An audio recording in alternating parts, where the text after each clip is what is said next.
Salve, salve nação! Seja muito bem-vindo, seja muito bem-vinda. Galera, primeira vitória do Mengão no Campeonato Brasileiro. O Flamengo jogou mal. O Vitória teve a chance de empatar, mas o Flamengo conseguiu a vitória. Isso que é o importante, né? Trouxe os 3 pontos para casa. Separei um corte aqui da entrevista do Felipe Luiz. Vamos ver o que, ele vai falar desse jogo. Mas antes de mais nada, quero pedir a vocês que se não for inscrito, se inscreva no canal, ative o sino das notificações e deixe seu like. Quero dar os créditos aqui à Flamengo TV. Link na descrição como créditos. Bora pro vídeo. Bora. Então vamos lá. Felipe, tudo bem? Pedro Torre, ESPN. Primeira vitória no Campeonato Brasileiro, mas o Flamengo também sofreu até defensivamente bastante nesse jogo. Queria que você pudesse encaixar uma resposta de 2 em 1. Assim. É um momento de, às vezes, ver uma vitória assim, na marra, no bom sentido, pelo que o time tem apresentado, questão física, e também se analisasse esse aspecto defensivo, se eu não me engano, 9º gol em 7 jogos do time principal nessa temporada.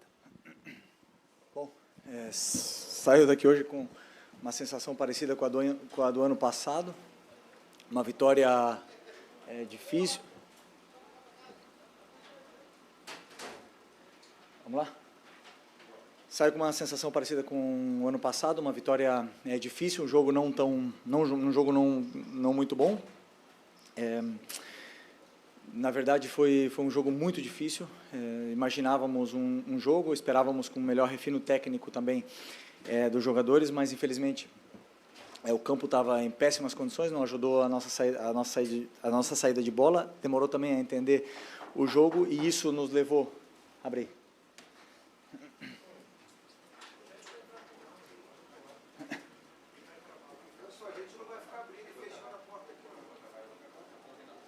Vamos lá?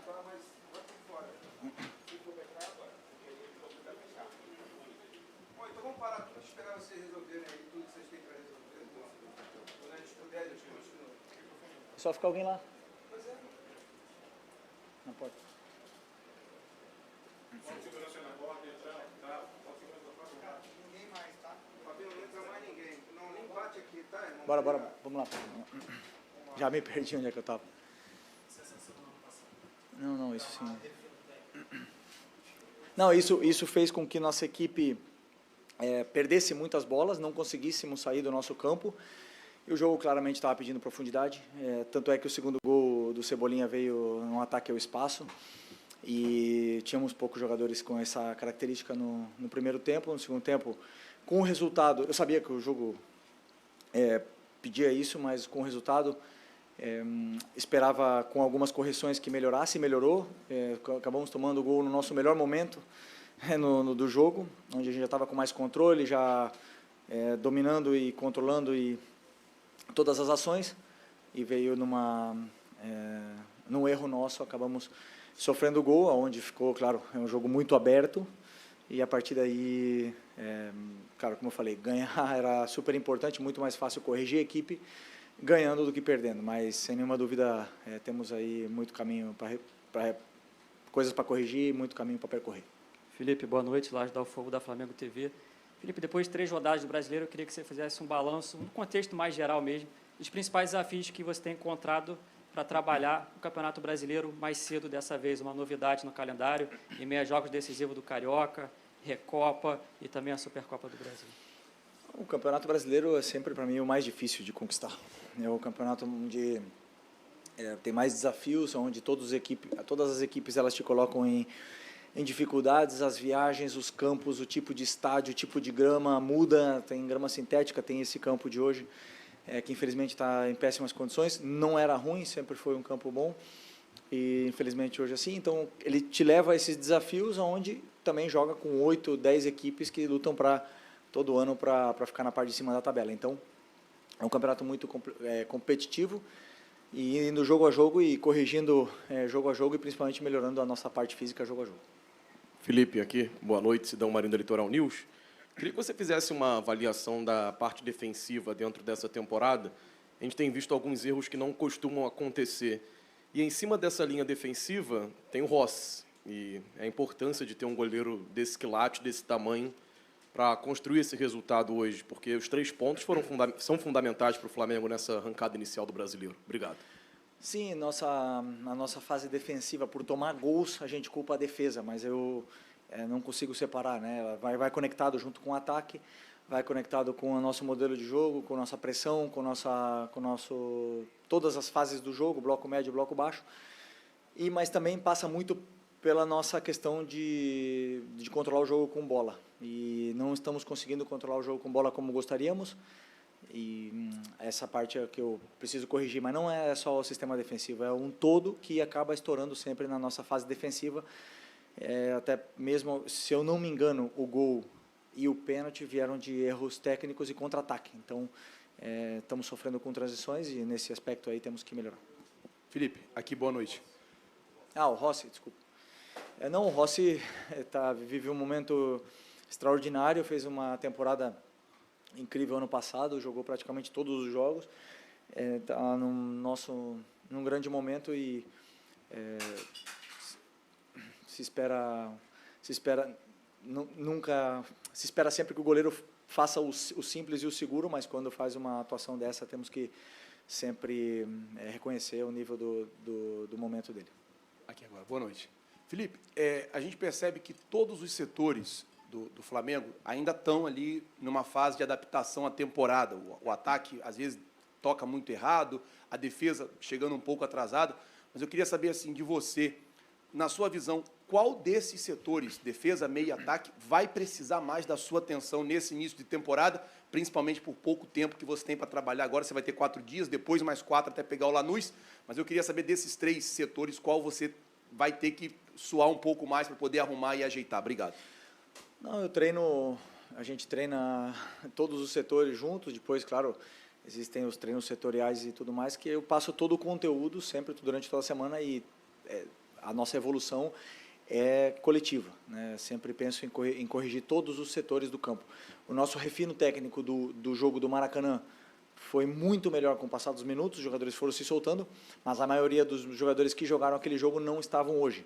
E como eu falei, o gramado nessas condições, o adversário que nos impôs uma pressão que era difícil de sair, e precisávamos desse refino técnico e também de profundidade, não conseguimos, então isso nos empurrou cada vez mais para perto da nossa área e acabamos sofrendo. Mesmo assim, soubemos sofrer bem no primeiro tempo e fomos com um resultado muito positivo para o segundo tempo, pelos jogadores determinantes que temos. Depois, no segundo tempo, como eu falei, no melhor momento nosso, acabamos tomando esse gol que deixou tudo aberto.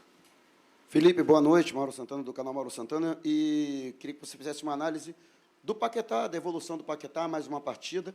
Você que utilizou o jogador num posicionamento diferente contra o Sampaio Corrêa, hoje, muito mais próximo daquilo que você já tinha utilizado nas primeiras partidas. Queria que você fizesse uma avaliação do jogador.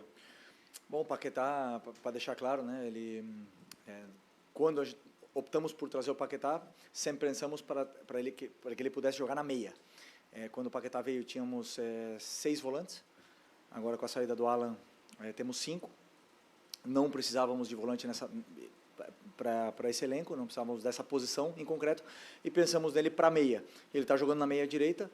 A posição que ele jogou e joga no West Ham, jogou em todos os lugares do ataque, na esquerda, na meia esquerda e na meia direita. A única diferença é que muitas vezes ele vai precisar marcar como um extremo, mas hoje eu tentei fazer com que o modelo fosse para que ele pudesse pressionar alto, não conseguimos encaixar nossa pressão muito pela perda da nossa bola, e ele acabou sofrendo mais do que eu esperava, né? E acabou tocando menos na bola do que eu queria. Mas é isso, uma evolução constante, ele vai se soltar, o jogador com uma qualidade tremenda, e eu tenho certeza que ele vai voltar ao nível dele.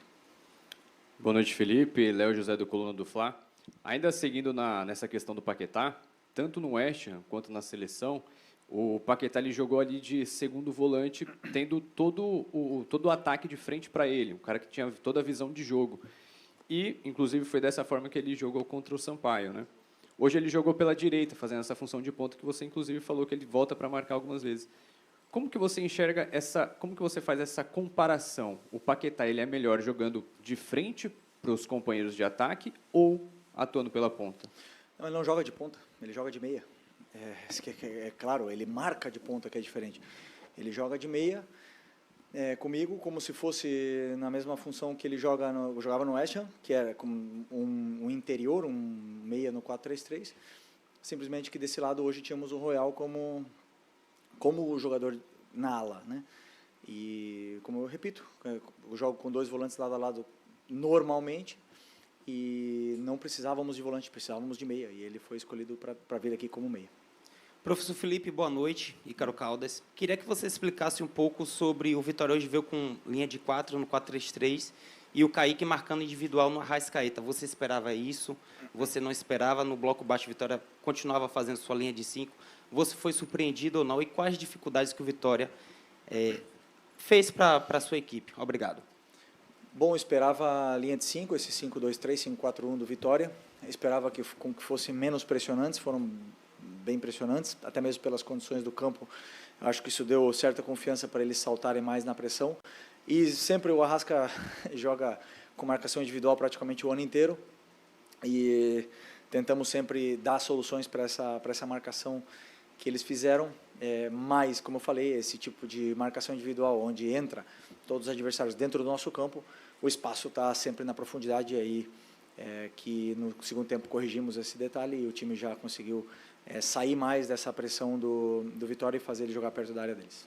Felipe, aqui, estou deixando para perguntar por último, porque a pergunta tem em relação com a próxima partida, que é o Botafogo pelo Carioca, um domingo de Carnaval, e é uma reportagem que a gente está fazendo sobre a relação dos jogadores com o Carnaval, que foi mudando nos últimos anos. Porque o calendário mudou, enfim, a forma de jogar no futebol brasileiro também mudou, você como jogador também pode falar, realmente mudou essa maneira de tratar o Carnaval, aquela coisa de curtir o Carnaval e não dá para curtir como antes, e, enfim, porque o calendário também mudou. Como é que mudou isso para o jogador nos últimos anos? Bom, para mim não mudou nada. Eu penso que o futebol na minha vida é prioridade absoluta. O Flamengo, eu já falei várias vezes, o Flamengo é prioridade para todos nós, por em cima, inclusive, das nossas famílias. Então, o Carnaval é uma festa para a população que pode curtir. Os jogadores, enquanto eles têm compromissos, eles têm que ser prioridade do futebol sempre. Obrigado. Valeu. Fechou? Boa noite, pessoal. Bom, tá aí, né, pessoal? Essa foi a entrevista do Felipe Luiz, né? Conseguimos a primeira vitória no campeonato. O Flamengo precisava muito vencer. O Vitória teve a chance de empatar o jogo, mas o Rossi defendeu aquele pênalti, né? E o importante é os 3 pontos. E corrigir os erros e ir pro próximo jogo. Bom, mas esse foi o vídeo. Espero que tenham gostado. Se gostou, deixe seu like, se inscreva no canal e ative o sino das notificações. Até o próximo vídeo. Saudações rubro-negras.